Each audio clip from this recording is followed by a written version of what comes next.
Assalamualaikum warahmatullahi wabarakatuh. Hai anak-anak ibu sekalian, bagaimana kabarnya hari ini? Tentu sehat kan? Alhamdulillah. Baiklah anak-anak ibu semuanya, pada hari ini kita kembali melanjutkan materi belajar pada mata pelajaran Bahasa Indonesia. Baiklah anak-anak ibu semuanya, adapun KD pada pembelajaran kita hari ini yaitu yang pertama, menelaah struktur dan kebahasaan dari teks tanggapan kritis dan mengungkapkan kritik, sanggahan atau pujian yang didengar atau dibaca dalam bentuk teks tanggapan. Untuk hari ini, kita mulai dengan KD 38 dulu ya anak-anak ibu. Nah, adapun tujuannya yaitu yang pertama, menelaah struktur dan kaidah kebahasaan dan mengungkapkan kritik, sanggahan atau pujian dalam bentuk teks tanggapan.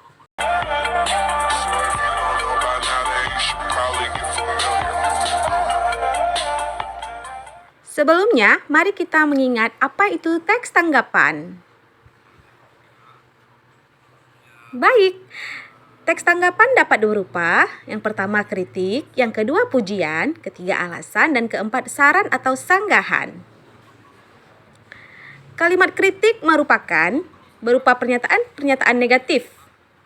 Nah, kita lihat contohnya. Namun, mengkritik pun ada tata caranya ya anak-anak ibu semua.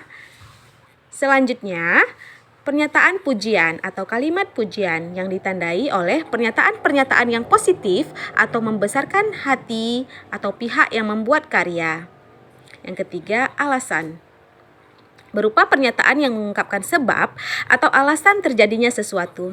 Ini dia contohnya.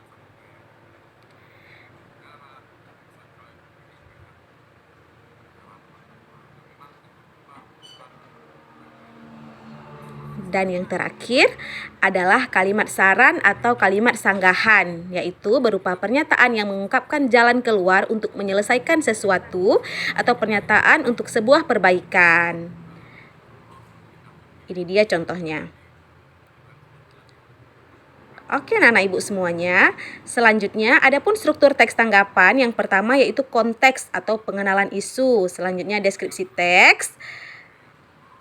Dan yang ketiga adalah penegasan ulang atau berisi penilaian.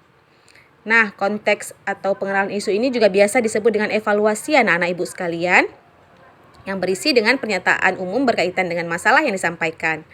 Nah, sedangkan deskripsi berisi informasi, data atau pernyataan yang mendukung dan melemahkan pendapat.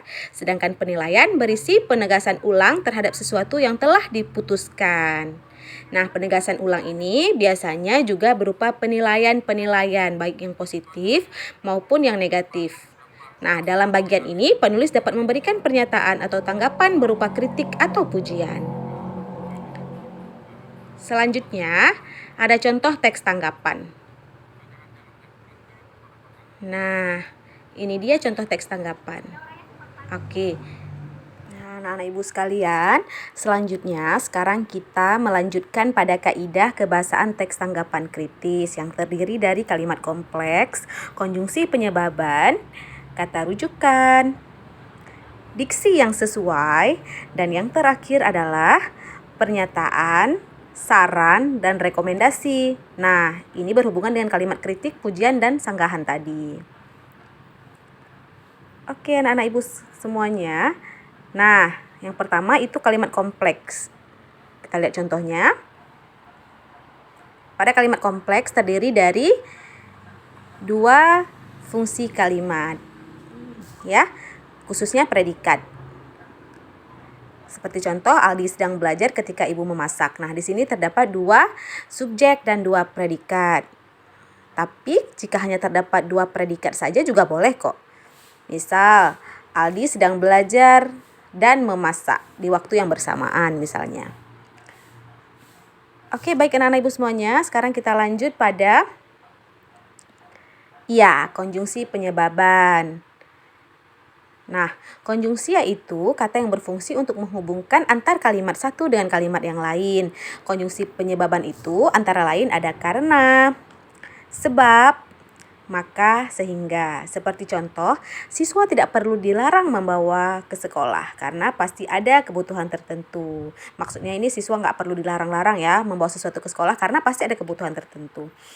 Nah, selanjutnya anak-anak ibu, itu ada kata rujukan. Nah, kata rujukan digunakan untuk mendukung atau memperkuat pernyataan dengan tegas. Kata rujukan biasanya ditandai dengan penggunaan kata menurut bla bla bla bla, berdasarkan pendapat bla bla bla bla. Nah, contohnya berdasarkan pengamatan yang saya lakukan, misalnya bla bla bla bla bla bla bla. Dan yang keempat yaitu diksi yang sesuai. Nah, penggunaan atau pemilihan kata yang sesuai dengan penggunaan dan penyusunan dari teks tanggapan. Nah, itu diksi anak-anak Ibu. Dan yang terakhir ada pernyataan saran atau rekomendasi. Nah, ini termasuk ke dalam pujian, kritikan, dan sanggahan tadi anak-anak Ibu. Nah, yang ini nantinya akan kalian kerjakan menjadi tugas kelompok, yaitu menyangkut tentang kalimat kritikan, pujian, dan kalimat sanggahan. Mungkin hanya ini yang bisa Ibu sampaikan pada pembelajaran kali ini anak-anak Ibu. Ibu harap kalian belajar dengan semangat, tekun, agar prestasi kalian semakin meningkat setiap harinya. Terima kasih dan sampai jumpa.